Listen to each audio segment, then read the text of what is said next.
Hello, my name is Billy Rankin and welcome to the post-match reaction pod for the Rangers vs Celtic game on the 7th of April 2024 at the stadium, brought to you by the Gallant Few and the Rangers Journal. So here's my thoughts on the game. Starting lineup, I thought was probably right. I don't use Scott Wright's name in vain there, but I thought we had the stronger of the starting lineup. I thought we had the stronger bench. And went into this game obviously cautious but optimistic at the same time. We were at home, there's only our fans there. Just thought that today was going to be the day. And then, of course, the terrible start that we could have had was at 21, 22 seconds. Ball breaks to Maeda. Well, to be honest, that's not fair. Tav is not really quick enough. And he tries to clear the ball, but the clearance defects off Maeda. Is that a fluke? Maybe, but it's too slow from Tav. We're too open. It all comes really from clearance by Sterling, trying to use his right foot and not maybe going down the left where he probably should have. So it's, I'd say, the worst possible start to the game. And we need to respond fast. But there's just, in the first 5 minutes, so many loose passes. Our pressing seems good. Pressing was good. We get an early free kick, but Tav puts it straight to the keeper, the Celtic keeper. Things just went clicking. And I know Old Firm games are known to be frenetic, but we needed to calm things down. And when we didn't, because nothing was really clicking. Maeda was getting the better at Tav at that moment in time, but there was just, no, bookmark this sentence. Far too many misplaced passes. We were just lumping the ball up, and no one really taking the game by the scruff of the neck, as the saying is. We're not getting to second balls. That really is the story of the first half. The final ball, atrocious. Celtic do get a yellow card in the first 20 minutes for Kuhn for persistent fouling, so happy with that. But again, the final ball is awful. Everything is get overhit. Goldson misses a sitter from an in-swinging corner. It's a poor finish. He needs to be scoring that. And at this point, I don't have much hair to pull out, but I'm wanting to pull my hair out because yet another terrible pass in the final thirds lets Celtic off the hook, and then they break forward again and again. Maeda gets a good chance, but Butland, a great save by Butland. Maybe actually Maeda should have put it further to the back corner, but he doesn't, and it's a good save. Lawrence has a shot blocked, but later, just after that, Celtic swing a ball into the box. It gets cleared away, but Beaton's called to the monitor, and of course Goldson has his arm outstretched like that. The ball hits off it. It's a penalty. That's the rules. I'm going to complain about it. He doesn't mean it, but he's got his arms up there, and it's a penalty. O'Reilly steps up. Butland does his best to try and put him off with going behind the goals, take a sip of water and stuff, standing off his line. But Butland dives early to his side, and O'Reilly just puts it down the middle. I'm thinking at this point, there's no way back for us. It's 2-0 already. Our passing isn't getting any better. Our composure isn't very good. And the crowd noticeably have turned. There's boos now. Alistair Johnson gets booked. Same story at the game at Parkhead. Booked in the first half. But more loose balls, and Kyogo gets through for a shot on goal. And we just don't look at the races at all. O'Reilly gets booked after this too. Suter has a collision with Goldson and has to go off with a bad, it looked really bad. There was a lot of blood. Channeling his inner Terry Butcher, I think, for that one. And I'm thinking just before half time, we really need a goal. We don't deserve it, to be honest. I don't feel like that at the moment. Obviously, this is just after the game, so I don't know. But yet another overhit ball. Celtic get out, and that's it. The first half comes to an end. We're second to everything in this first half. This first half's probably been the worst I've seen under Clement. Without being particularly great, Celtic are cruising. We can only hope, well, I only hope at this time, that we can come out fighting. Butland really is the only player with pass farts for me. Into the second half, it's the same deficiencies, to be honest. No calmness or composure in at least the initial section. Silva into the box, goes down, instantly booked by Beaton. But of course, there's a twist in the tail here.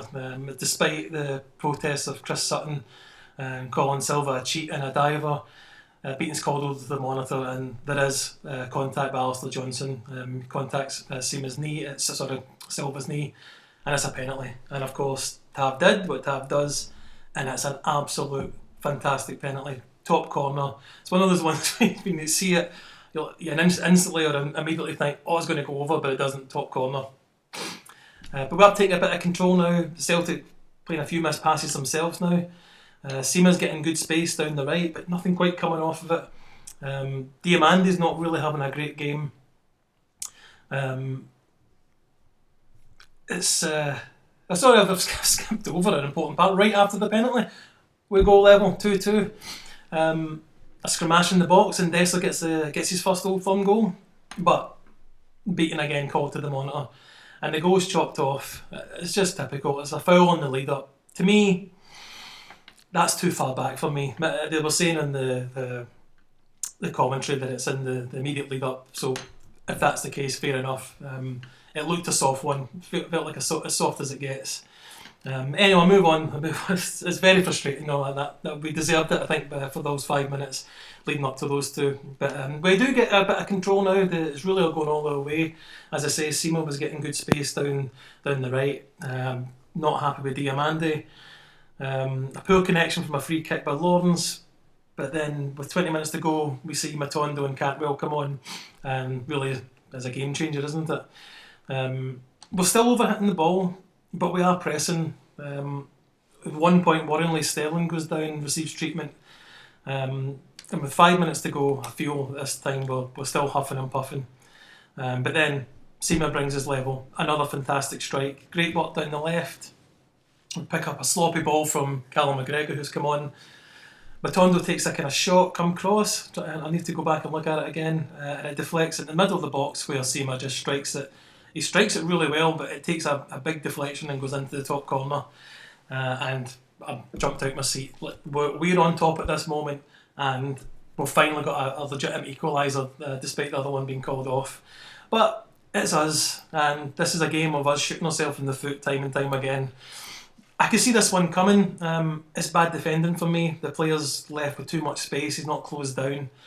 And it ends up that Sterling and Goldson really just kind of topple over each other. I don't know the Celtic player's name. I've not seen much of it back, but it's a good finish for him, to be fair. But it's bad defending for me. So we're 3-2 down. But there's some good news because we get 8 minutes added time.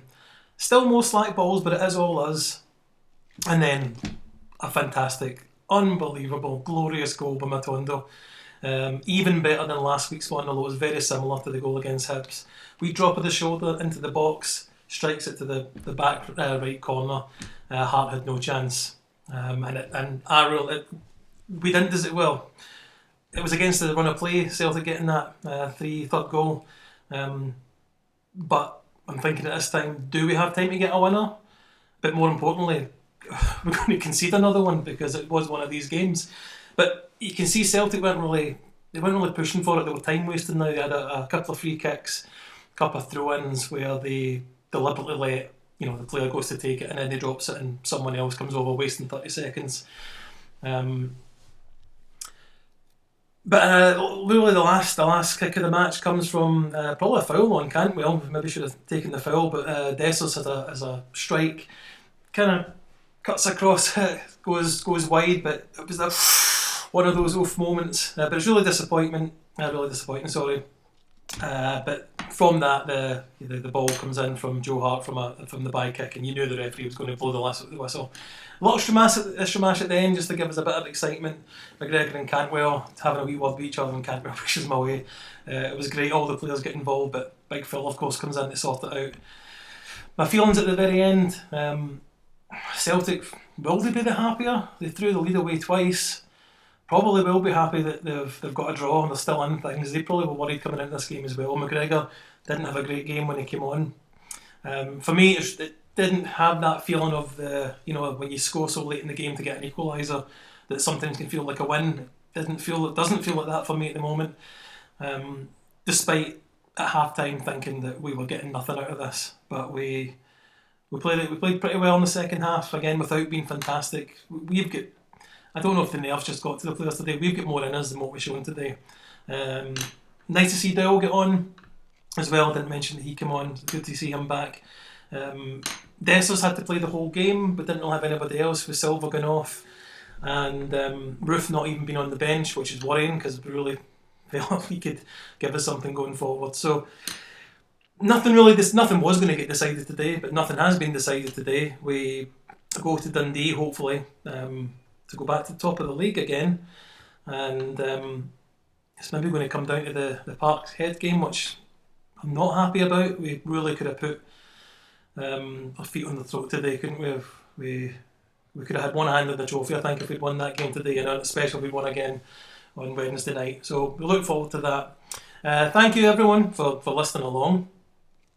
For more content, you can find both the Gallant Few and the Rangers Journal on YouTube, Apple and Spotify, and you can follow us both on Twitter at the Gallant Few 1 and at Rangers Journal. So thank you very much for listening, everyone. I'll see you again.